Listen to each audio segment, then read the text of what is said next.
Over here just figuring out life as we get ready for Peter King. Well, thank God Peter's here because Peter knows life. So maybe he can help us with some of our conundrums. Well, and actually the first question I have for Peter is about his life. So on the line, Odyssey NFL insider Peter King. Insider calls brought to you by Old Spice.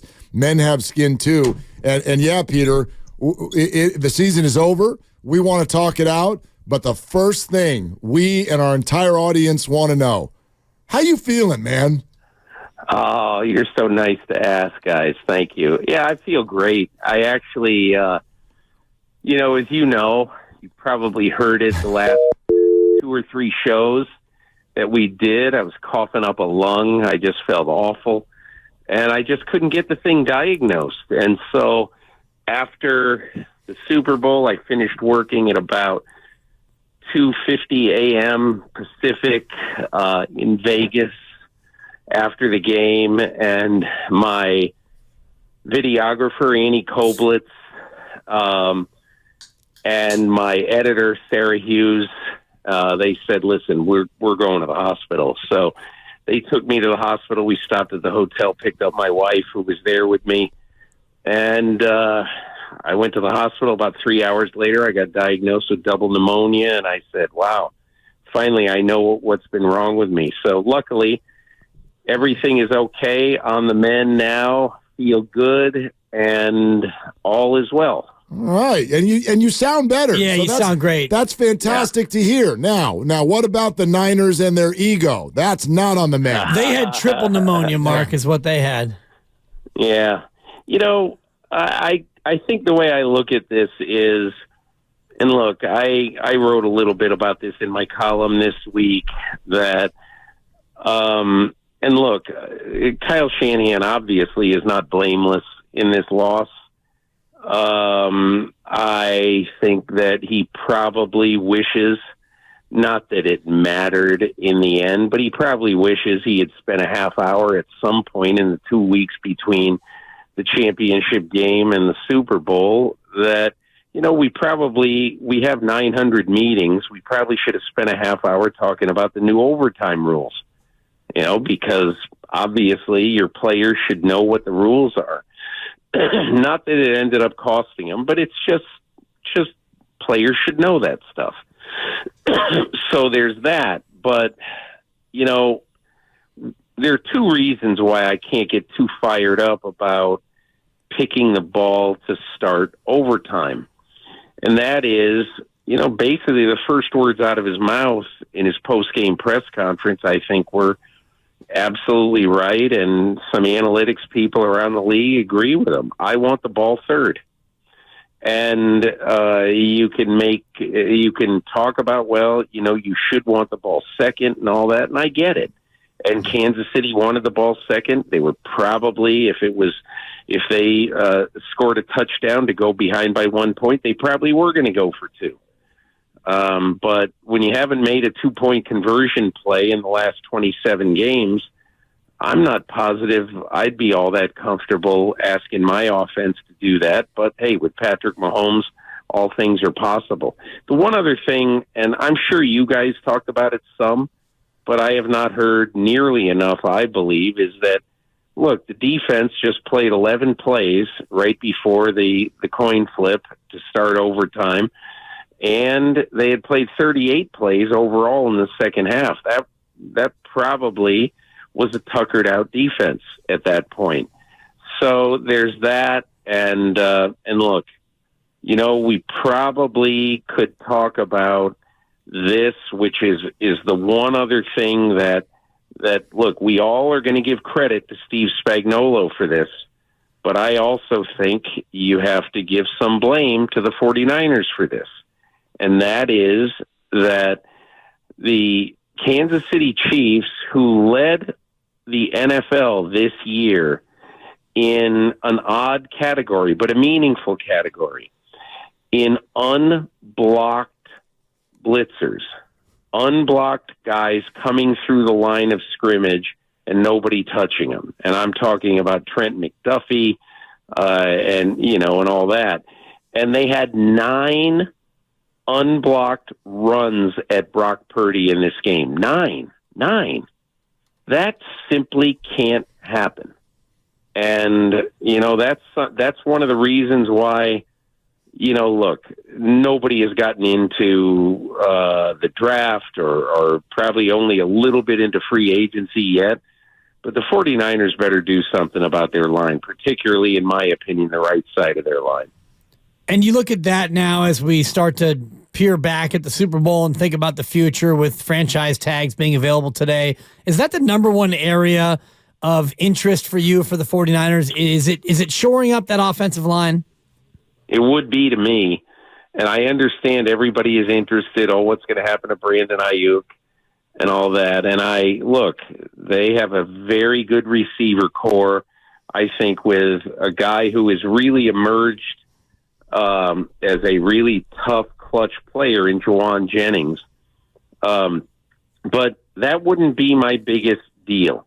You want to know, this is an interesting stat I figured out, in the wake of this game. So 22 months ago, the Kansas City Chiefs traded Tyreek Hill to the Miami Dolphins. And in the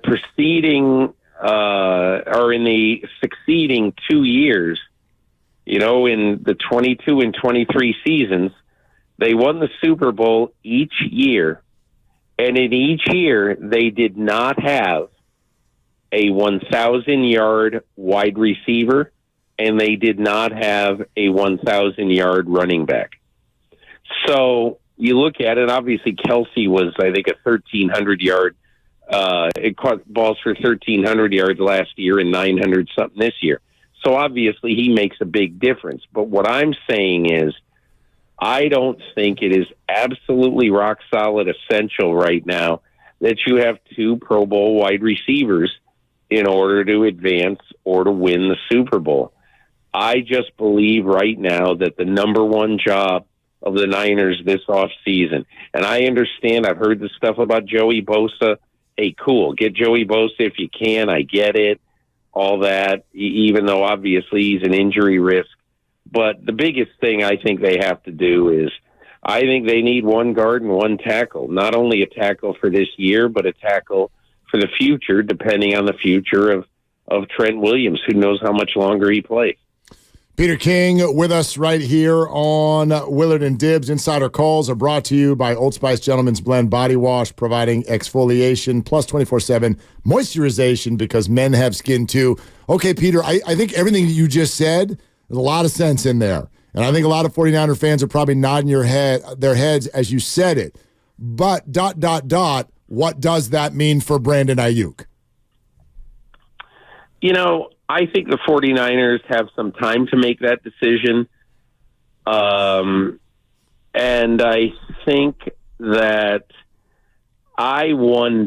this is what I wonder, because I don't know. I've not talked to a soul in the organization since that night at the game. So I can't answer the question about what they're thinking. But I think the biggest question I would ask him, because look, he is at the point in his career where, because I always think this about great receivers, you see it now with Justin Jefferson, who obviously, on the surface is the best receiver in football right now. And you're looking at him, and the Vikings are wondering, listen, how possibly are we going to sign both Kirk Cousins and Justin Jefferson this offseason? One of those guys, in my opinion, I'm not saying that one of those guys isn't going to be there, but there's a decent chance that one of those guys isn't going to be there. But I think it's interesting in San Francisco. I think I would want to ask Brandon Aiyuk, listen, we would like to try to run this back this year, one time, and then make our major decisions about our roster at the end of next year. And I think you have to ask Brandon Aiyuk very simply, how do you feel about that? If he's negative about it, if he doesn't want to do it, and clearly, because the quarterback is only going to make $985,000 next year, you probably could figure a way to bury some money in Brandon Aiyuk and figure out where this leaves you for the future. But to me, there's a lot of questions about not only, the offensive, not only the skill players, but all over this roster. And so I think it's difficult. And look, if you're Brandon Aiyuk, I don't blame you for wanting to get a deal now. And the reason, or at the absolute latest, next off season, I don't blame you. And here's the reason why. Because if you look at most great receivers, they get one payday. That's it. You get one chance to strike while the iron is hot. How will he feel about, would he be willing to not get everything that maybe he feels he deserves this coming year and really try to make one great rock-solid run with this core, plus adding some help on the offensive line? Would he be willing to do that this year? I think you have to have that conversation with him. I think it's not something that right now, today, we can know the answer to. How rare would that be to have a player enter the fifth year like that, especially in light of what we saw happen to Dre Greenlaw, who wasn't contractually in that spot, but watching his career come to a screeching halt in such an odd fashion? The thing about the Dre Greenlaw thing is I feel sick for him, just totally sick. And again, look, Dre Greenlaw, in my opinion, if I were the 49ers, I would try to aggressively sign him and keep him, because I just think, did you guys happen to see, there was a lot of really good NFL films wiring in this game, and one of them was Patrick Mahomes on the sidelines. I think it was after their second series, and he was, and it was Dre Greenlaw just attacking and being the lead dog on this field. And Mahomes goes to the sidelines and he said, "Hey, they got more intensity than us. We gotta ratchet up the intensity. Let's go." And it was all Dre Greenlaw. And look, I know him a little bit, and I know how earnest he is. I know how much he loves this game. I think he is an absolutely terrific player and a great guy to have on your team. And I just hope for his sake, because look, the way Achilles injuries are now, there's no reason. And it's ridiculous to say this, but it's very possible that an aggressive rehab program for Dre Greenlaw could have him ready to play football in September. I don't know, but I do think I understand your question about Greenlaw, and I understand your question if you're talking about Brandon Aiyuk, because he might think, "Hey, look, there, but for the grace of God go I." But that's why I think you have to ask the question. You got to let everything calm down a bit. Maybe the first week of March, John Lynch and Aiyuk, or Kyle and Aiyuk, or the agent get involved, and you just have a discussion. You say, "Okay, let's talk about where we are. Here's what we think. What do you think?" And that's how I think they probably will and probably should handle it. Peter King with us. Peter, I don't use the word scapegoat with the whole Steve Wilks thing, because I feel like there was a lot going on all year long, not blaming him for the Super Bowl. Well, I'd love to hear you talk about that. What do you know about what was going on with that relationship all year long? Steve Wilks was asked to come in and to coach a scheme that existed before he got there and that he had not coached before. And he tried. He tried his best. There was some friction, obviously, between Wilks and most likely with the players.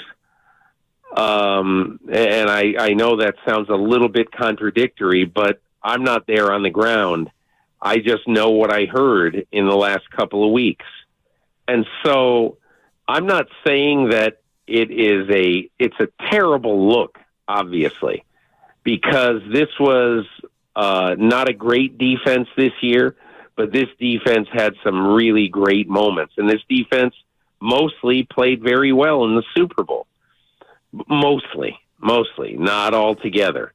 But I just think at some point, a coach is paid to make painful and unpopular decisions. Now, they're probably more unpopular in the general public than they are inside his own locker room, because you haven't heard very much, even off the record, from people saying, man, I'll tell you what, that Steve Wilks got a bad deal. And again, look, it's unfortunate all the way around, but at the end of the day, Kyle Shanahan did something painful that obviously is going to make him take a lot of slings and arrows. But I think he did what he thought was best for the team. This had nothing to do with scapegoating Steve Wilks. This had everything to do with trying to put someone in place who is better suited to coach this team at this time with this defense than Steve Wilks was. And you think about that next person, are you imagining that they go with somebody inside the system, or does he try to reach out for maybe a higher profile head coach, former head coach, Vrabel, Carroll, Bill Belichick, bring in somebody with a little gravitas to maybe try to shore things up on a number of fronts? Well, about 2 weeks ago, somebody told me who knows Belichick, and look, maybe things change because he's sitting out there unemployed now, and he knows that all he's going to do is have a soft job in the media, and who knows whether he'll ever have another chance. But I had heard that Belichick absolutely did not want to be a coordinator. Now, maybe times have changed. Can you imagine if Bill Belichick at age 72 comes in, makes all the difference with the Niners, forms a partnership, a bond with Bosa, with Warner, with Armstead, and basically they get this franchise over the top, and it leads for him to be the head coach of Team X next year. It'd be one of the coolest stories, maybe one of the coolest stories in NFL history. I mean, to me, how great would it be? But again, a guy actually is going to have to want to do that. I think a little bit, just a little bit of an interesting candidate would be Pete Carroll. And again, I have no idea if Pete would want to do it. It's an interesting thing because it's basically a defense that he is extraordinarily familiar with. And so, I don't know, those are interesting things, but I would have to know a little bit, which I don't know right now, of what exactly is going through Kyle Shanahan's mind as he's doing this. And I'm telling you, okay, like, remember a couple of weeks ago we were talking about the fact that Kyle Shanahan legitimately did reach out to Tom Brady and, wanted him to come in last offseason to see if he would come out of retirement and, play for the 49ers this year. So, and look, Kyle wasn't volunteering that information. And probably nobody would have asked, the way I asked him on that drive to work a couple of weeks ago, nobody would have asked if Brock Purdy didn't volunteer the information to Nick Wagner before the end of the season. But again, and that's why I think I would not be shocked at all if Kyle Shanahan had picked up the phone and asked Belichick, hey, is this something you want to consider? Or to ask Pete Carroll, is this something you want to consider? Again, I don't know that happened, but a lot of things happen behind closed doors that we don't know until someone spills the beans about it. Peter, I've loved your work on Brock Purdy all year long because I think it's avoided the whole snap reaction like don't win, quarterback bad kind of stuff. And right, I think there was more of it in this most recent article. So I want to ask you, I know you don't need to know this yet. It's still a year away. But where are you? Where do you think the Niners are on the idea of Brock Purdy being paid something that's near the top of the market with regard to the quarterback position? I think you got to see what happens this season. And I doubt sincerely that it's going to vary from what we've seen so far. I think what we've seen so far is remarkable, absolutely remarkable. And you know what? I got to tell you guys a story. Okay, so I was the pool reporter. We may have talked about this last time. I forget. But I was the pool reporter covering the Kansas City Chiefs practices at the Super Bowl. And what that means is that the Pro Football Writers assigns one of its members to watch practice and to write a very fact and figure-y, no color, no anything report about what was seen at practice that day. All right? So on this particular day, on Wednesday, I'm out at practice. I've known Tony Romo forever, and I walked up to him, and he goes, "Hey, Peter, how you doing? How you do?" Back and forth. And so we started talking. We talked for half hour at least.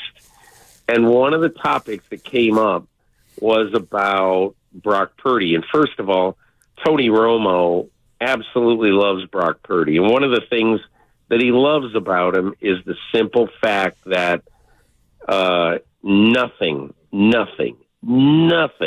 bothers him. And he said, but I will only say this.